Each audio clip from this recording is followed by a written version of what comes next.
এমন তো হতে পারে ও তোমার জোহরে জানাজা, এমন তো হতে পারে ও তোমার জোহরে জানাজা। কথা বলে ঠিক কি না? তাহলে আল্লাহকে সিজদা দেব তো ইনশাআল্লাহ, রাজি আছি তো ইনশাআল্লাহ। আমার ভাইরা রাত্রি জাগরণ করে আল্লাহকে সিজদা দিয়া চোখের পানি ছেড়ে দেখে দেখে বলতে হবে রব্বানা শরীফ আন্না আযাবা জাহান্নাম ইন্না আযাবাহা কানা গরামা।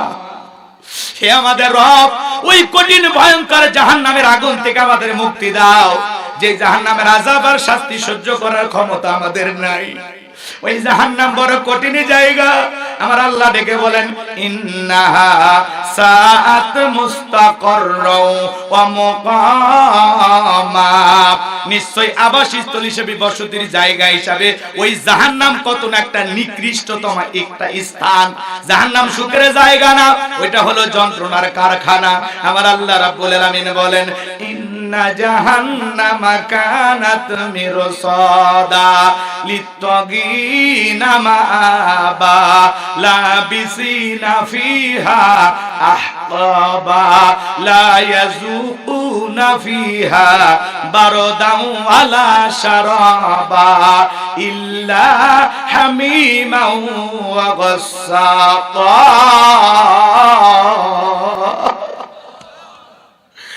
আমার আল্লাহ রাব্বুল আলামিন বলেন ইন্না জাহান্নামা কানাত মিরসাদা, নিশ্চয় জাহান্নাম ফুলসিরাতের কিনারায় ওত পেতে রয়েছে। শিকারি ধরার জন্য যেমন ফাঁদ পাতা হয়, জাহান্নাম ফুলসিরাতের কিনারায় ওত পেতে রয়েছে আল্লাহর অবাধ্য নাফরমান গুনাহগার বান্দাদের ধরার জন্য। এটা হলো অপরাধীদের থাকার আবাসস্থল। এখানে তারা যুগের পর যুগ বসবাস করবে। একটা মানুষ কত কোটি বছর জাহান্নামের আগুনে জ্বলবে, এর সঠিক ইলম আর জ্ঞান আছে কার কাছে? এই দুনিয়ার আগুনের চাইতে ওই জাহান্নামের আগুনের যন্ত্রণা 70 গুণ বেশি। হে বাজান, দুনিয়ার সামান্য আগুন লাগলে মানুষের সহ্য হয় না। হে বাজান, কার কখন মৃত্যু আসবে আমরা তো জানি না। ওই কঠিন কবর আযাব থেকে বাঁচতে হবে। আজকে মানিকগঞ্জের পাটুরিয়ায় তোমরা শুনেছো রে যুবক, রজনীগন্ধা নামের একটা লঞ্চ ডুবে গেছে। কত মানুষ আছে, কত গাড়ি আছে, এখন পর্যন্ত অনেক মানুষ নিখোঁজ। কিছু মানুষ মারা গেছে, লাশ হয়ে গেছে। তারা কিন্তু চিন্তা ভাবনা করেছিল না এই লঞ্চে উঠতেছি, মানিকগঞ্জে এপার থেকে আমি ওপারে চলে যাব। বউ বাচ্চা রেডি হয়ে আছে, বাড়িতে বলতেছে আমি আসতেছি। দেখেন কুয়াশার কারণে যে কোনো ভাবে হোক লঞ্চের ভিতরে পানি ঢুকে গেছে, মুহূর্তের মধ্যে ডুবে গেছে। যারা ওই গাড়িতে থাকা অবস্থায় ঘুমের মধ্যে ছিল তাদের অবস্থাটা কি ভালো করে বোঝেন বাজানো গো আমার। এই দুনিয়ার থেকে কাকে কিভাবে আল্লাহ রাব্বুল আলামিন নেবেন, কে কোথায় কিভাবে চলে যাব আমরা কেউ জানি না। এই লঞ্চে যত মানুষ উঠেছিল, ওই লঞ্চে কিন্তু হাজার হাজার মানুষ পারাপার হয়। আবার মাঝে মাঝে এরকম দুর্ঘটনা ঘটে, কিছু মানুষ বিদায় নেয়। কথা বলেন ঠিক কি না? এই যে গত কয়েকদিন আগে মানিকগঞ্জে মাহফিল করে আমিও গাড়িটা লঞ্চ চেক কইরা ওই পার থেকে পাবনার এই পারে পার হয়েছি। কিন্তু বাজান গো আমার, দেখেন আজকের কি দুর্ঘটনা ঘটে গেল। ওই ঘটনা আমার জীবনের সাথে হতে পারে, আপনার জীবনের সাথে হতে পারে। কথা বলেন ঠিক কি না? এজন্য যুবক রে, জাহান্নামকে ভয় করতে হবে, কবরকে ভয় করতে হবে, মৃত্যুকে ভয় করতে হবে। সব সময় মৃত্যুর প্রস্তুতি গ্রহণ করে থাকতে হবে, না জানি কখনো কোন সময় মৃত্যুর ডাক এসে পড়ে। কথা বলে ঠিক কি না? ভালো করে বুঝেন বাজার গো আমার।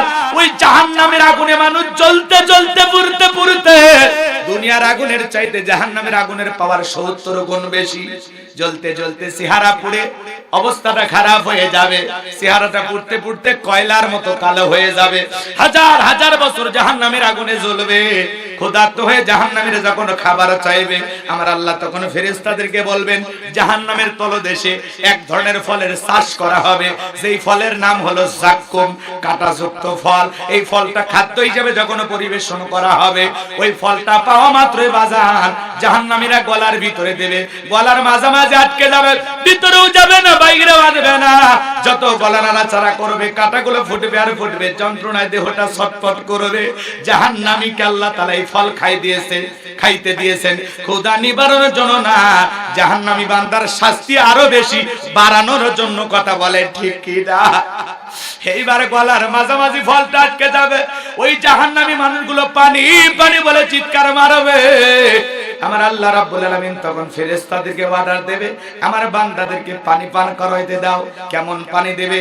লা ইয়াযুকুনা ফিহা বারাদান ওয়ালা শারাবা, তাদেরকে মিনারেল ওয়াটার দেওয়া হবে না, ঠান্ডা কোনো পানি দেওয়া হবে না, এমন কোনো পানি দেওয়া হবে না যে পানিটা পান করে জাহান্নামী তার বুকের জ্বালা তৃষ্ণাকে নিবারণ করতে পারে। কেমন পানি দেবে?